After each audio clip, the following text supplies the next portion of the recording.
Қайырлы күн, құрметті көрермендер. Бүгін сіздерменен ер бала тәрбиесіне қатысты әңгіме өріп біткіміз келеді. Ер баланы шынымен ізбасарым деп, ата жолын жалғастырушы, әкенің ізін басушы деп қарайды. Ұрпақты жалғастыратын, ұруда аты қалатын, шежіреде аты қалатын ер баланың орны шынында да адамзат тарихында бөлек. Ер адамдар әрбір отбасының тірегі, арқа сүйеушісі. Енді көп жағдайда қазір ер адамдарға көңілі толмай, әйел сияқты болып бара жатыр. Қазіргі жігіттер майда әйелдің тірлігін жасайды, әйелдер сияқты өсек айтады деген сөздерді көбірек естиміз. Бұл заманның бүгінгі күннің проблемасы, бүгінгі күннің өзекті проблемасы болып тұр. Неге? Себебі мынау білім беру саласына, тәрбиелеушілерге, тәрбие саласына ер адамдар аз келіп жатыр. Бұл әйел адамдардың көп болуы, бұны ғылымда не дейді? Білім беру саласының феминизациялануы дейді. Әйелдер көп болып жатыр білім беру саласында. Сол ер адамдарымыздың әлсіреуіне, өзіндік жыныстық сапасына сәйкес болып қалыптаспауына ықпал етіп жатыр. Шын мәнісінде әйелдің тілін әйелдер жақсырақ түсінеді ғой. Қыз балалар әйел мұғалімнің сөзін тезірек түсінеді. Балабақшада әйел тәрбиеші, мектепте сынып жетекшілері әйелдер, жоғары оқу орнында да әйелдер көбірек, гуманитарлық пәндерде де әйелдер көбірек. Осы енді біздің ер азаматтарымыздың мінез құлқында, сондықтан да білім беру саласына келуден ер адамдар қашпаса екен. Бұл тек қана мұғалімдік деген әйел адамның жұмысы деп ойламаса екен деп ойлаймын. Өйткені тарихтан өздеріңіз білесіздер, Ыбырай Алтынсаринда білім беру саласында алғаш болған педагог. Одан кейін Ахмет Байтұрсынов, Мағжан Жұмабаев, Жүсіпбек Аймауытов сияқты мықты педагогтарымыздың барлығы ер адамдардан тарихта, қазақтың тарихында әйелдерден мұғалім жоқ. Сондықтан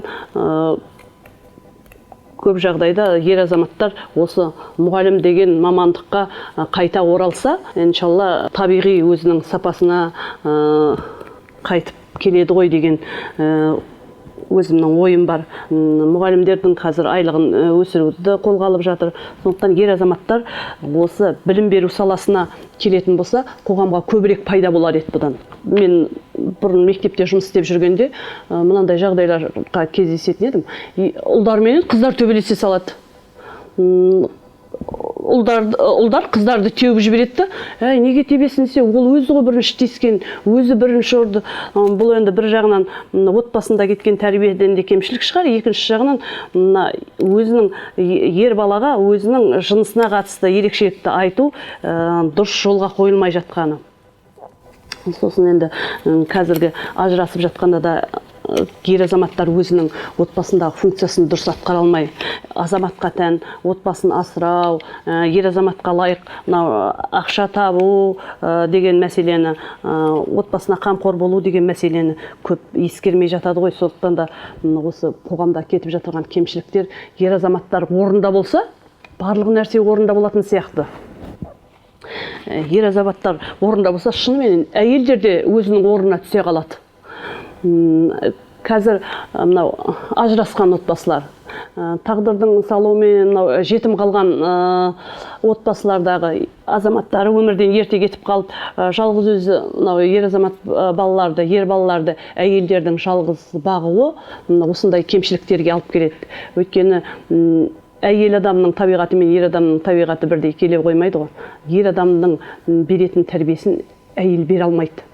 Тамағын асыра тоқ қылуы мүмкін, мейірімге мұқтаж қылмауы мүмкін, бірақ ер адамның өзінің бір сесі бар. Ер адамның өзінің қабағымен ақ беретін тәрбиелік технологиясы бар да, меңгерген. Соны әйел адам ешқашан бере алмайды. Шынымен ер адам көзбен ақ, қабақпен ақ, жүріс-тұрысымен ақ отбасының тәрбиешісі. Ол отырғызып қойып, ақыл айтпауы, дастандар оқып беруі болмауы мүмкін. Тәрбие туралы бұлай болды, солай болды деп отырмауы мүмкін. Бірақ жүріс-тұрысымен ақ үлгілі ісімен ақ, қабағымен ақ бала шағасын тәрбиелеп отырған. Осының өзі біздің отбасымызға жетіспей жатады. Иә, мынау көп уақыт кеңестік жүйеде қызметке, басқаға көңіл бөліп, мынау ішімдік деген нәрсе келді. Осының кесірінен ер адамдар біраз енді отбасындағы рөлін жоғалтып алды. Осы нәрсені қайтару керек бізге. Сонда біздің ұлтымыз мықты болады, ұрпағымыз мықты болады, жігіттеріміз мықты болады. Қазіргі жастардың ішінде, ер азаматтардың ішінде ішімдіктен қашатындарды көріп, мен сондай қуанам. Ер азаматтар ішімдікке онша ықыласы жоқ. Темекі шегіп жүргендерді көп байқамаймын жастардың арасынан. Демек, біздің жастарымыз ненің дұрыс, ненің бұрыс екенін шамалайтын өздерінің дүние танымы бар, ақылы бар. Демек, жақсы жолға қарай бағытталып келе жатырмыз. Соған біз өзіміздің енді ұлтымыздың тәрбиесін дұрыс бағыттап беріп отқанымыз керек қой деп ойлаймын. Иә, қазір енді мынау не деп білім қуып жан жаққа кетіп жатады ғой. Бізде олай емес, ана жақта бұлай екен, Америкада бұлай екен, Европада бұлай емес еді деген сияқты бір түсініктер бар. Ол түсініктер сол елде болатын шығар, бірақ біздің елде жүретін, жүрмейтін, біздің елде қабылданатын, қабылданбайтын есепке алып отыру қажет.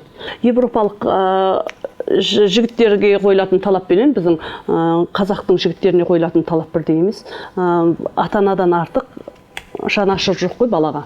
Шын мәнісінде ата-ана баланың жағдайын көбірек ойлайды, балаға жар таңдап беруде де өмірлік тәжірибесі бар адамдар көбірек таңдайды. Енді ер азаматтарға бүгінде не жетіспейді? Біздің ер азаматтар өзінің табиғатына сәйкес, жаратылысына сәйкес мәселелерге көбірек көңіл бөлгені жөн.